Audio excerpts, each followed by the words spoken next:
Peace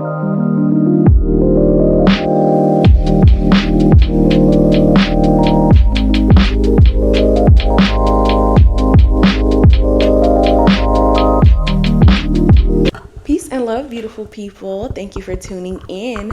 My name is Kaya, the Holistic Hot Girl, and this is the Holistic Hot Girls podcast.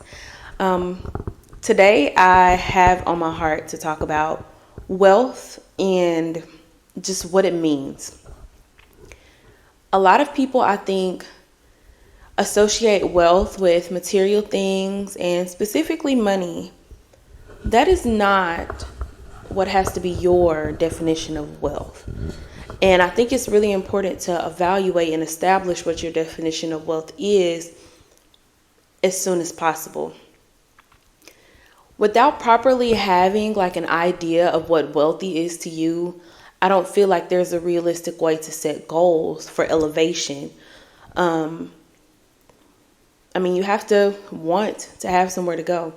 But for example, my definition of wealth is to be 100% self-sufficient, to not have to go to the grocery store if I don't need to be with my loved ones, with my family, to use money as a tool and not a necessity. Money is just energy. It comes, it goes, and it's something that we first form in our minds, just like everything else around us.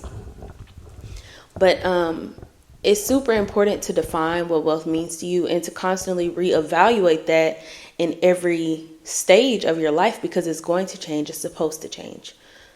It should, as you elevate, as you get exposed to different things, as you come to find out about new experiences that you could have in your life, that should be reevaluated, and it's extremely important. Another thing, like I said, as it pertains to wealth, I think it's directly in line with your goals, because I don't know anyone whose goal is not to be wealthy or successful in one way or another. And again, when I say wealth, I'm not necessarily speaking on finances. I believe in things being put on our spirits, in our minds, and in our hearts for a divine reason. And that is the only reason that we even think about it. We control our thoughts, but we have to understand like where these thoughts are coming from, where they are formulating from. If you can think it, you can achieve it, and it's a reason why you're thinking about it. It's going to sound cliche, but follow your dreams. Follow your dreams. Whatever you can't wake up and stop thinking about, that thing that you've always wanted to do. For me, it was this podcast. I thought about it all the time. I would post, inspirational. I guess you could call them inspirational. It was just things that I was sharing.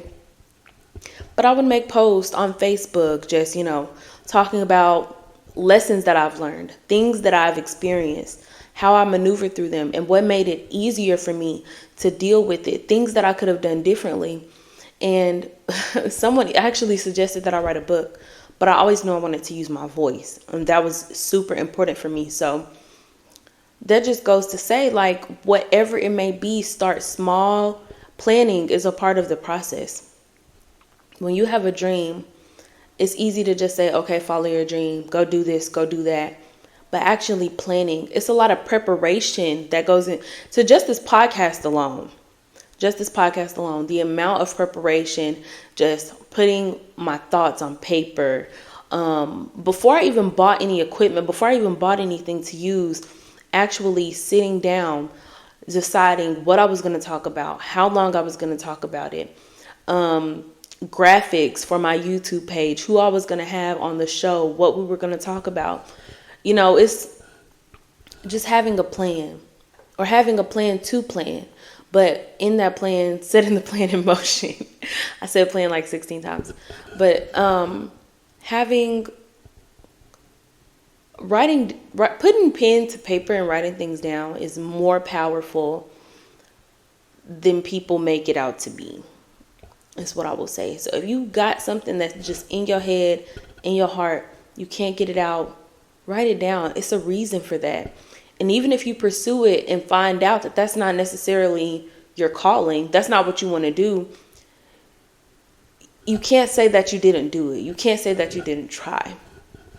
And the only way to truly fail is to not try. Because trying and failing is just a lesson. It's just a lesson. That's all that it is. So it's really important to make sure that, we're listening to ourselves. We're listening to those thoughts that we can't ignore. We're quieting our minds enough to be able to receive the messages that we need, because that's what it is. That's what it is.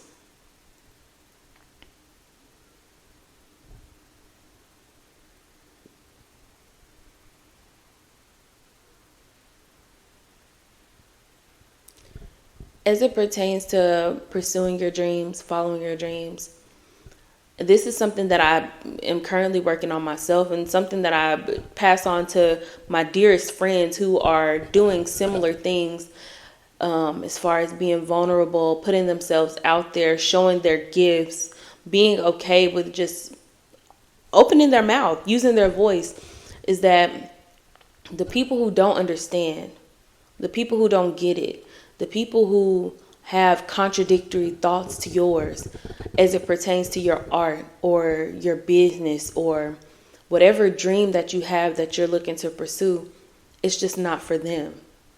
It's not for them, because for every one person who has something negative to say about you pursuing your dreams, I can assure you there are 10 for every one. 10 people who love you, 10 people who support you, 10 people who need you, who needed to hear your voice, who needed to hear your message, who needed to hear your song, who needed to buy your shirt. Like, you just never know what that is, what that looks like until you try. I'm in a place right now where I'm really leaning on and trusting what I hear inside of me, trusting myself and saying that, this is something that I've always wanted to do. I talk to people. They enjoy talking to me. They say I'm easy to talk to. They say I give good advice. That was all I needed. That was all I needed. I just wanted to put it on a broader platform and to reach more people. Because if this is what people need, I know I have needed this from others. I have needed this from others. I have watched podcasts that helped me get through. But, I would love to be that person to someone.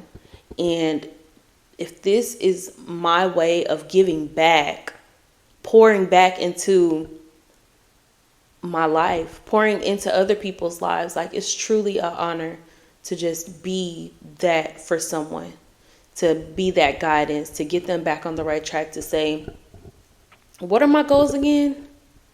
I need to get back to those goals.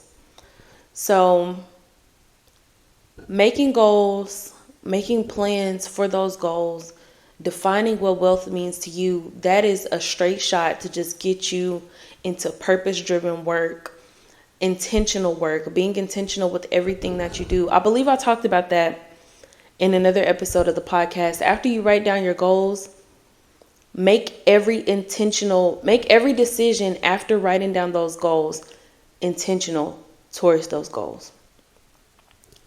Every footstep, every word, everything that you do in your life after you set those goals should be something towards reaching those goals. Intention and consistency are the cheat code. When you are intentionally consistent, you can't lose. You can't lose. So, excuse me. This is not going to be a very long episode. I just had to get that out of my heart. Define your wealth. Decide what wealthy means to you. Above the social media standards of wealth. Above, I have this much money. I have these material things. What does true wealth mean to you? If you were to get something, it could be an amount of money. It could be, a home, a car. It could be a material thing. But how does that material thing tie back into your purpose?